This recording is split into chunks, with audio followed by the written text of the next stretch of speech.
Okay, so this problem asks you to draw a new line. And if you don't see that, then this problem is kind of impossible. But if I draw a new line and now the diagram looks like the rest of them have looked, and it says calculate the length of this line. So it wants BD, and then it's also going to want angle ABD, which is this angle over here. So it wants those two things.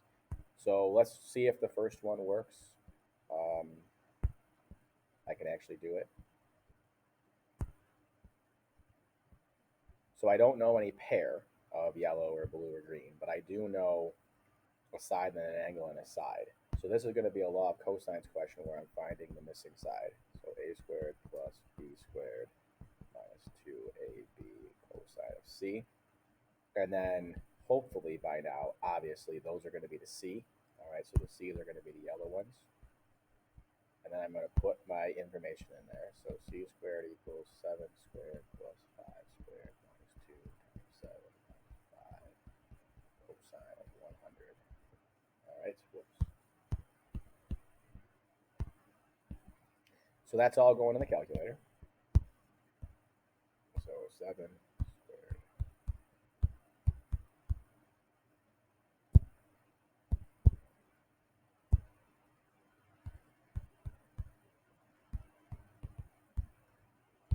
You give me 86.155.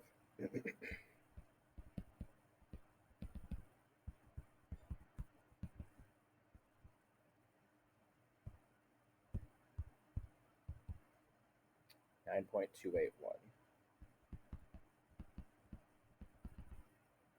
All right, so that's going to be 9.281, which we'll say is 9.28 to the nearest hundredth. So I'm going to put that in my diagram. 9.28. All right, so now in this triangle, I'm going to use the same idea here. So yellow, green, blue. All right, so yellow, green, and blue. Now, hopefully, right away you're like, oh, wait a second. I know both of the yellows, so it's a law of sines problem. All right, so it's going to be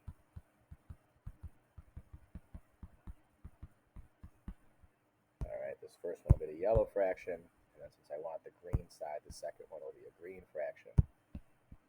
So it's going to be 9.28 over sine of 50 equals 12 over sine of x. As soon as I see sine of x, I know I have to second sine this at the end. So it's going to be 12 times sine of 50 equals 9.28 times sine of x.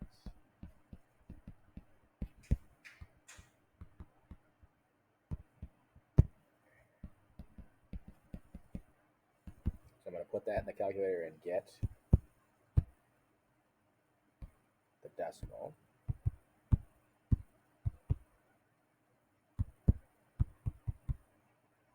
Make sure I have it entered right. I do.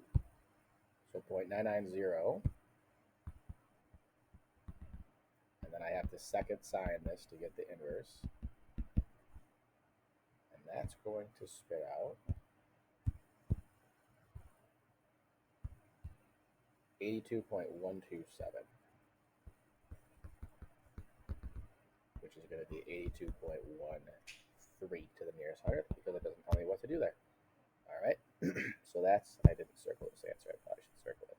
So that's how one of those works. And that's a complete IB 6-point problem that was on the part one of the exam.